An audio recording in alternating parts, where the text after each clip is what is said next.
The Blackwood estate was at its most dazzling that night. Chandeliers doubled in the wine glasses, a jazz trio in the corner, half the city's old money, moving through rooms built to be envied. Ethan Blackwood stood near the center of it all, exactly where he always stood. Amelia Carter moved through the crowd with a tray of champagne, exactly where she always was, visible to everyone, seen by almost no one. Then Victoria Sinclair, Ethan's fiancée, let her wine glass slip from her fingers and shattered deliberately at Amelia's feet. "People like her," Victoria said, loud enough for the whole room to hear, "should know their place." Ethan didn't defend her. "You're fired," he said, cold and flat, as though the words cost him nothing at all. Amelia set her tray down. She didn't cry. She didn't plead. "That's fine, Mr. Blackwood," she said. "But before I leave, you should read what your father left for me." Ethan laughed, until Amelia reached into her apron and produced an old envelope sealed with his late father's unmistakable signature across the front. The room went quiet. Cut to title. Amelia Carter had worked at Blackwood Estate for nearly 4 years by then, long enough to know things about Ethan that nobody else in his orbit had ever bothered to learn. She knew exactly how he took his coffee. She knew what time he actually stopped working most nights, whatever his calendar claimed. She knew which rooms he retreated to when something was wrong, and which nights sleep never came easily to him at all. Ethan, in return, knew almost nothing about her. Other staff came and went within months. Amelia stayed, quiet and unhurried, the one constant in a house that rearranged itself constantly around Ethan's temper. Amelia wasn't the kind of woman who let that bother her, or at least she never let it show. She observed. She remembered everything, in precise, unshowy detail. She spoke only when speaking mattered. And in 4 years, she had never once argued with Ethan Blackwood. Not because she was afraid of him, but because she was simply waiting for the right moment to matter. Victoria Sinclair entered the household the way she entered every room, certain of her place in it before anyone else had a chance to decide otherwise. 35. The daughter of another old money family, effortlessly polished, and utterly convinced that people like Amelia existed several rungs beneath her notice. Victoria had built her entire adult life around being the most impressive person in any room. Amelia, quiet and unbothered, was the first person in years who didn't seem to notice or care. It didn't take Victoria long to notice something that unsettled her far more than she expected. Ethan seemed to trust Amelia more than he trusted almost anyone else in his life. "Where did Ethan put the contract?" Victoria asked once, testing, expecting hesitation. Amelia answered immediately, precisely, without even glancing up from what she was doing. Victoria didn't like that at all. She began finding small ways to put Amelia in her place, impossible errands, contradictory instructions, quiet corrections delivered in front of the other staff, specifically so they'd be witnessed. Once, she demanded Amelia re-iron an already perfectly pressed tablecloth twice, simply to watch her do it a third time without complaint. By the 3rd month, most of the household staff had learned to simply stay out of Victoria's way entirely, the way people learn to avoid a room that's always a few degrees colder than the rest of the house. Amelia absorbed every one of them without complaint. One evening, Ethan discovered something that stopped him cold. Several $1 million, unaccounted for, quietly missing from Blackwood Realty Group's accounts. He suspected someone inside his own circle. Victoria was quick to point a finger. "She has access to almost every room in this house," she told Ethan, careful and casual, as though the thought had only just occurred to her. Ethan didn't dismiss it outright. For the first time since she'd started at Blackwood Estate, Amelia understood she was being watched. She didn't explain herself. She didn't defend herself either. She simply kept working, exactly as precisely as she always had, and waited. Whatever Ethan was looking for, Amelia already knew he wouldn't find it pointed in her direction. She'd been careful about that for 4 years, long before he ever had a reason to look. The dinner that followed was meant to be a celebration. Victoria's parents, Ethan's business partners, a dozen friends from a world that measured people by their net worth. Midway through the first course, Victoria tipped her wine glass deliberately, spilling it across her own dress. and turned immediately to Amelia. "Clean this," she said. "Of course," Amelia answered, already reaching for a cloth.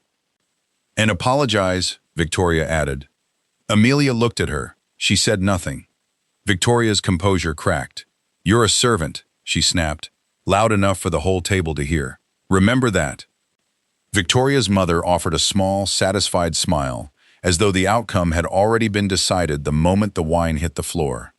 Victoria turned to Ethan, furious, expectant.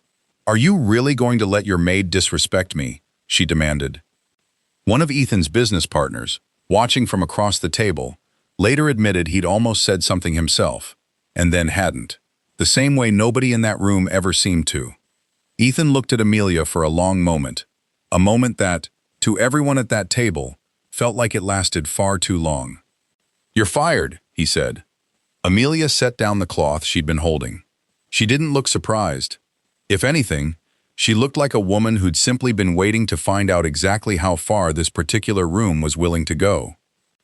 It was the exact scene that would end up on every thumbnail for this story, though nobody sitting at that table that night had any idea yet how far it was from being the end of anything. Amelia didn't cry. She didn't argue. She reached into her apron pocket and produced a single, aged envelope. "Before I leave," she said, "you should read this." Ethan opened it, mostly to prove to the room that whatever it was couldn't possibly matter. Inside was a letter in his father's handwriting. His father, 5 years gone, whose voice Ethan hadn't heard, even on paper, in longer than he could stand to think about. One line stopped him completely. "If Amelia Carter ever comes to this house, listen to her before you judge her." The dining room, moments earlier so certain of exactly what was happening, had gone completely silent. "Who are you?" Ethan asked, his voice suddenly unsteady. "Your father knew my family," Amelia said. What Ethan learned that night, and in the days that followed, reached back further than he'd ever imagined. Amelia's father, Thomas Carter, had once worked for Ethan's father, not as staff, but as one of the sharpest financial minds Harold Blackwood had ever trusted, the man responsible for keeping the company's books honest. Thomas had been meticulous, the kind of accountant who cross-checked everything twice, who kept his own private set of notes separate from the official books, exactly the habit his daughter would inherit, without ever fully understanding where it came from. Years earlier, Thomas had discovered someone quietly siphoning money out of the company. He'd started gathering proof. He never got the chance to present it. He died in a car accident before he could, ruled, officially, a tragic accident, and nothing more. Amelia had been 17. She remembered every detail of the week that followed, the closed casket, the hushed conversations that stopped whenever she entered a room, the paperwork nobody would fully explain to her. Amelia had never believed it was simply an accident. Harold Blackwood had quietly supported Amelia's family in the years afterward, without ever making a show of it. He'd covered her college tuition anonymously. He'd made a single phone call that got her mother back on her feet financially within months. He never once asked for anything in return, and he never once told Amelia why. But he'd also left behind one more line, written not long before his own death. "One day, someone inside this family will try to destroy everything I built." Ethan stopped trusting Victoria completely and started, quietly, investigating everything. He asked more questions than he had in the previous 4 years combined, about his father, about the company's early years, about people he'd never once thought to wonder about. Amelia gave him what she had. Years of careful, patient observation, small details most people would never have thought to record. But she didn't give him everything. "What aren't you telling me?" Ethan finally asked her. "I'm waiting," Amelia said, "to see whether you're finally willing to hear it." Something in Ethan shifted after that. He stopped seeing her as staff. He started, for the first time in 4 years, actually looking at her when she spoke. It was a small shift. But in a house built on him never having to notice anyone, it was closer to an earthquake than either of them said out loud. Then Ethan found something that pointed directly at Victoria's own family, a financial connection between the missing funds and Sinclair family holdings.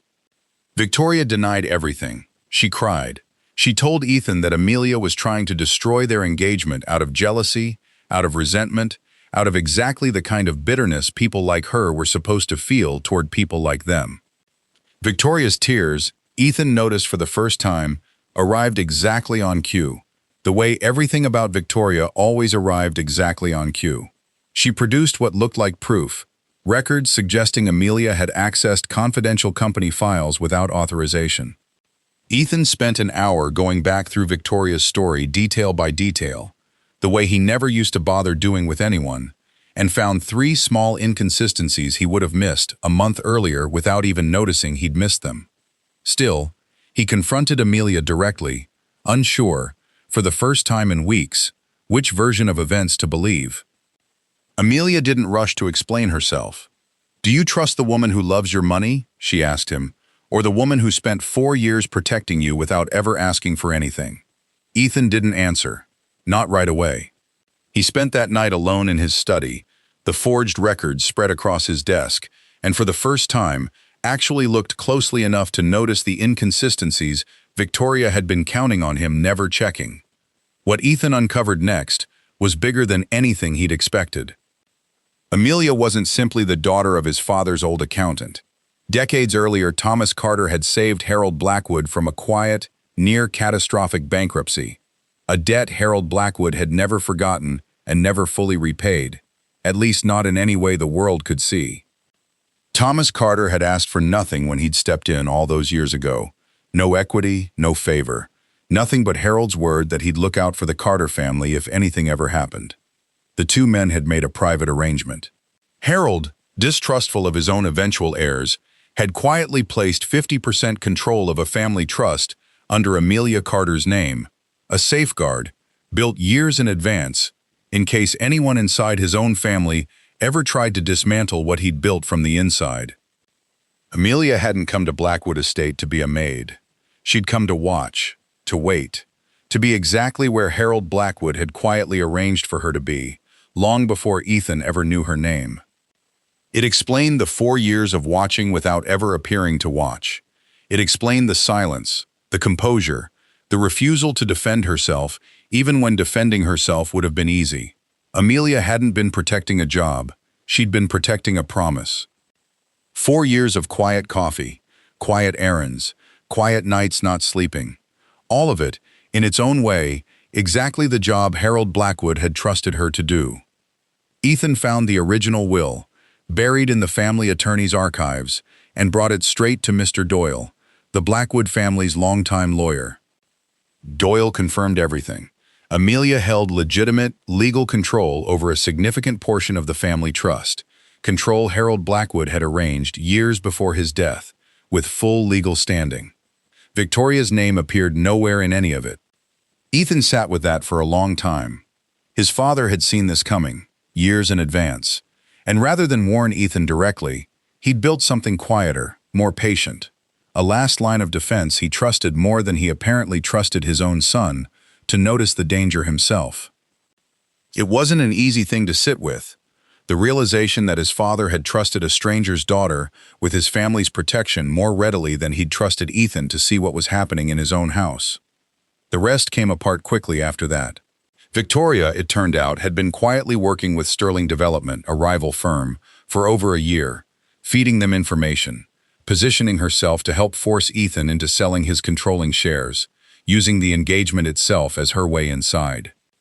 Even the timeline lined up too cleanly to be coincidence.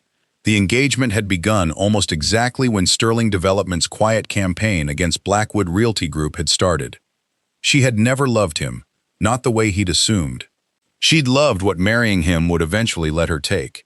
Every dinner party, every introduction to Ethan's board members, every quiet moment alone in his study, all of it had been reconnaissance, dressed up as love. The final confrontation happened in the living room, all 3 of them standing in the same space where Amelia had served drinks 100 times before. "You were just a maid," Victoria said to her, venomous. "That's what you needed me to be," Amelia answered. Victoria made one last attempt, turning fully to Ethan, her voice sharpening into something closer to a threat than a plea. "If you choose her," she said, "you lose everything. The board, the investors, the life you were raised for. Is that really what you want?" Ethan looked at Amelia, Steady, unreadable, exactly as composed as she'd been every single day since he'd known her.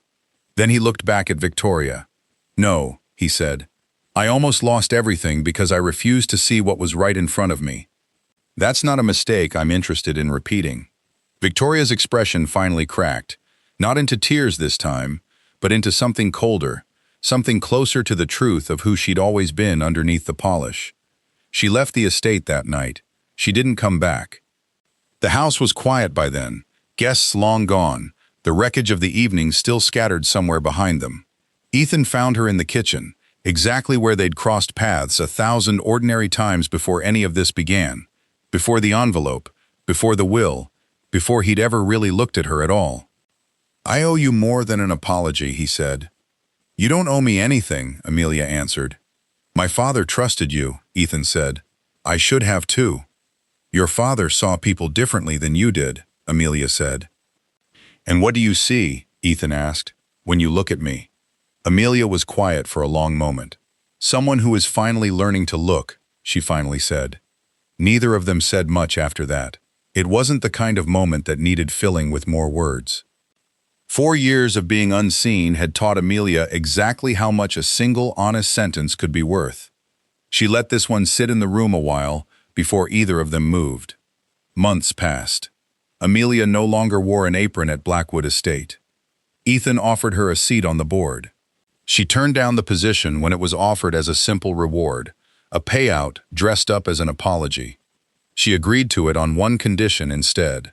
A portion of the company's profits would go toward a fund supporting working families going through exactly the kind of hardship her own family had once survived. Ethan agreed without hesitation. It wasn't the kind of condition anyone in his old life would have thought to ask for. It was exactly the kind of condition his father would have respected. Some evenings the two of them still stood together at the same window overlooking the city, the way they once had when one of them was serving the other a drink, and neither of them had said much of anything at all. Nothing needed to be rushed. Something between them had simply, unmistakably, changed. Sometimes the person you overlook is the person who knows the most about you. And sometimes, the person standing quietly in the corner of the room isn't powerless. They're simply waiting for the right moment to speak.